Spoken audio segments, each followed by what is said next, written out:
Manifestacija i novi srpski brend, Srpski dan mode, održana je u rezidenciji srpskog ambasadora u Francuskoj, gospodina Rajka Ristića. Kako je protekla manifestacija, ko je sve bio prisutan na ovom modnom spektaklu, to će nam reći autor i producent Srpskog dana mode, Vesna Devinčar. Dobro jutro i dobrodošli. Dobro jutro. Zašto baš ste izabrali Pariz? Evo, da krenemo od početka. A početak je ova knjiga. Znači, molim kameru da pogleda. To je knjiga, projekat Srbija, zemlja Jorgovana.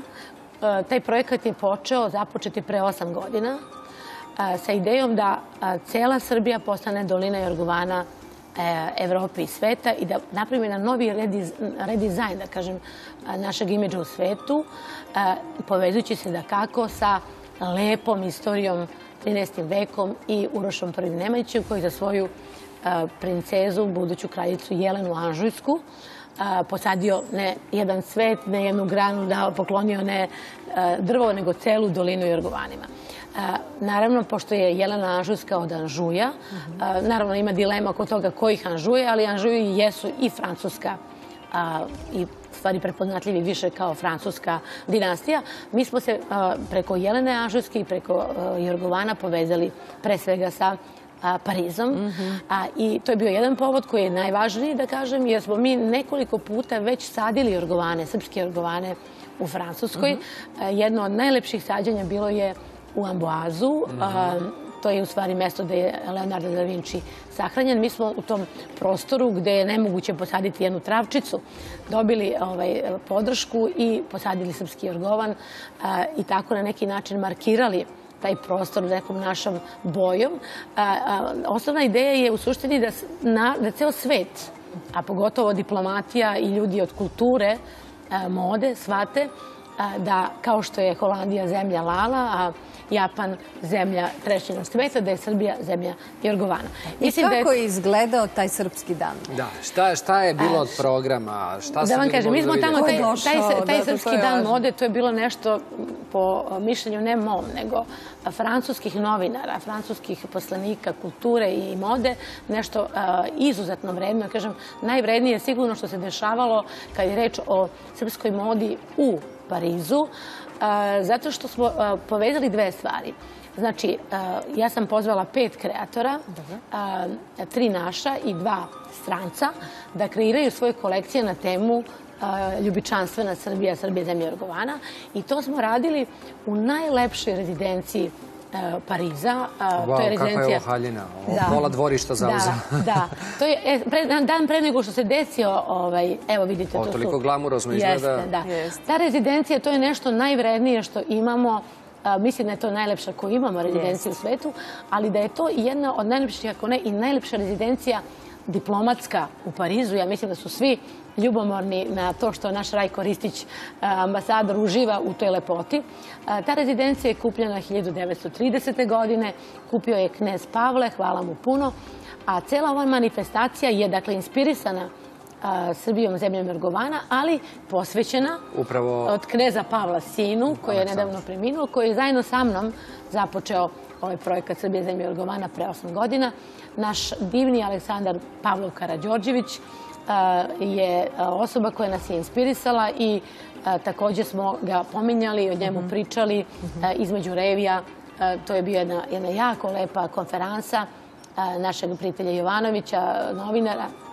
Šta ste htjeli, Vesna, da nekako vi uvijek kad organizujete nešto zapravo imate i cilj? Ima i poruku. I poruku. Da vam kažem, znate šta, mislim da svi treba da tražimo neki smisao.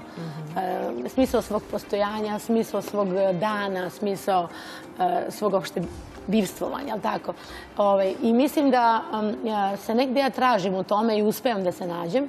Znači, moda je fina kao forma i tako dizajn, međutim, ako nema smisla u tome, što bi rekao Romero Bryan, koji je takav baš taj veliki britanski kreator koji je pristupio ovoj našoj manifestaciji i napravio celu kolekciju posvećenu Jeleni Anžujskoj i Jorgovanima, a sad upravo gledamo kolekciju Zvonka Markovića. Zvonko Marković je briljirao.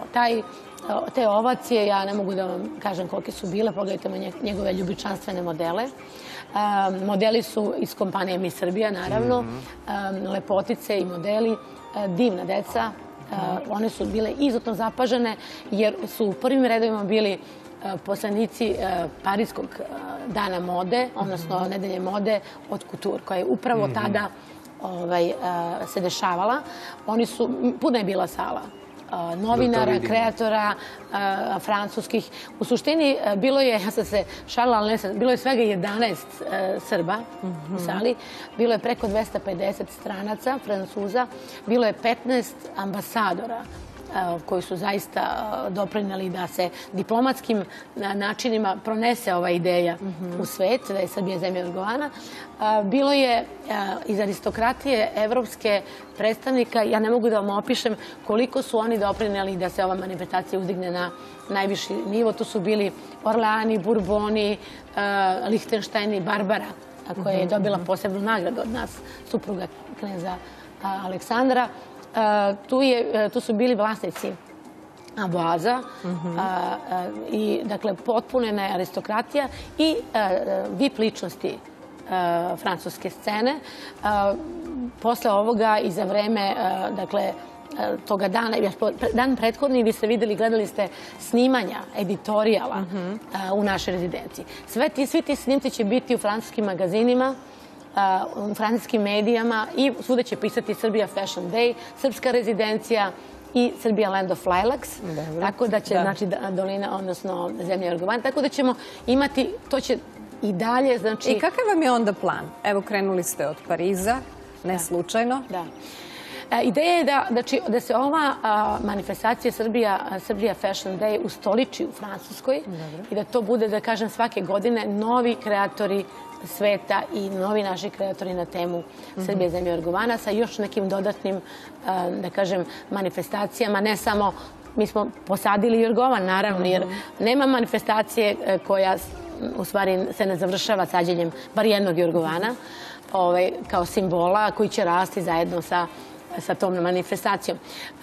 Ideja je da manifestacija ne bude samo vezana za rezidenciju našu u Parizu, nego da se prosto seli, da imamo Serbia Fashion Day u Njujorku, Serbia Fashion Day u Moskvi, dakle u svim velikim centrima, diplomatski da to odradimo maksimalno i da pozovemo uglavnom strance, jer strance treba informisati o ovom. Jeste, mi znamo šta je Srbija, da upoznamo njih sa tim. Tako je. Moram da vam kažem da smo dobili, jedva smo finansijski prošli, moram da kažem, onako smo zatvorili konstrukciju, ali je bilo fantastično. Koliko uopšte imaju ljudi, oni koji mogu naravno da pomognu, sluha za ovakve stvari koje zapravo također na jedan određen način doprinose ugledu Srbije u svijetu? Da vam kažem, mi smo dosta izmoždena ekipa u Srbiji. Prosto mislim da smo i prestali negdje da prepoznajemo neke prave vrednosti.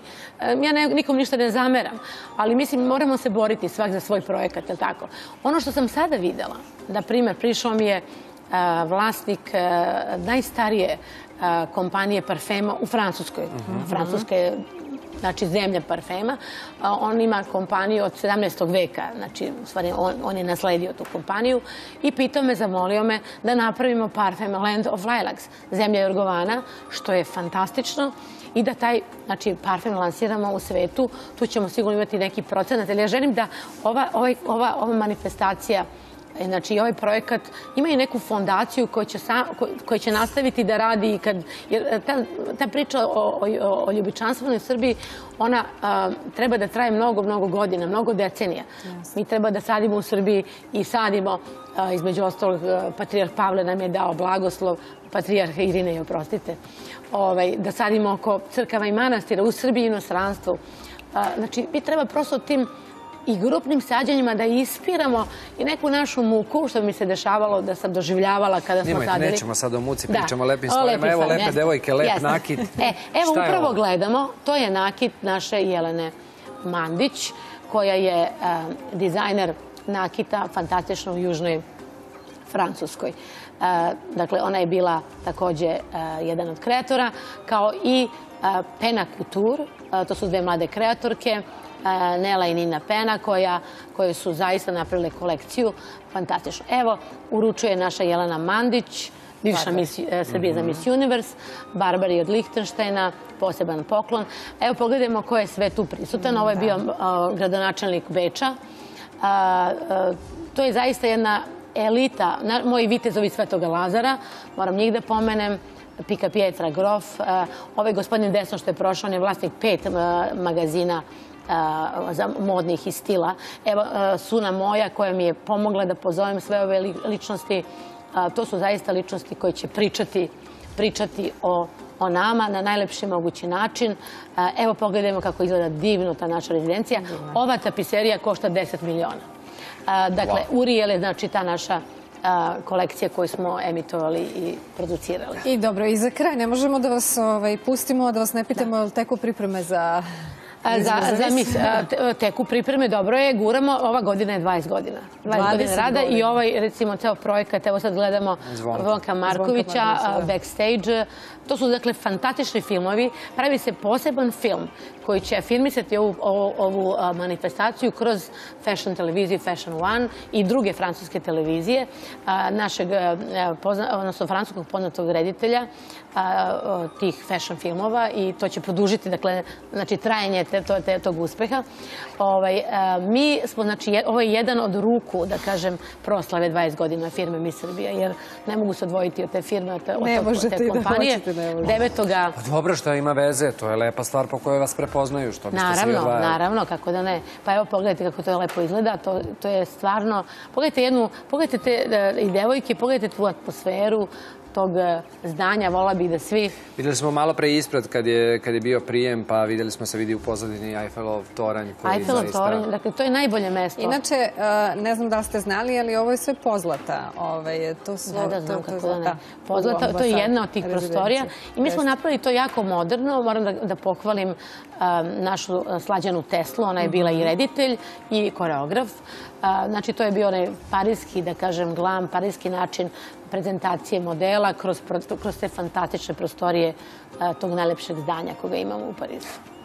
Vesna, hvala vam, ovo je zaista lepo izgledalo. Jeste. I hvala vam što ste bili gošće u našem programu. Hvala i vama. Vidimo se nekom drugom prilikom. Hvala vam. A Matt Damon se vraća svojoj